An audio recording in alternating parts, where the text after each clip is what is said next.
छाना के लगरी के पायली आई राम ठीक लगे।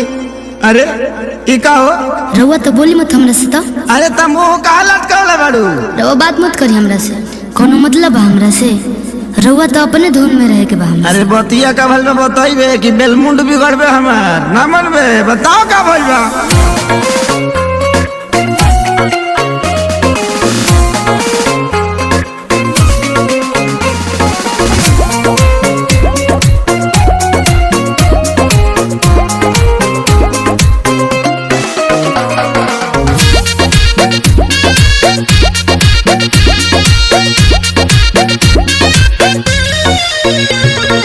पायल भुलाइल बाकी झुमकाए रानी बोलत ना बाड़ू का बा परेशानी। हटियो ना। अरे बोला का बात बा।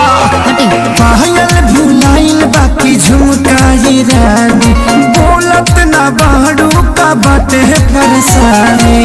काहे तोहर भोरे से लटकल बलोला हो लटकल बलोला।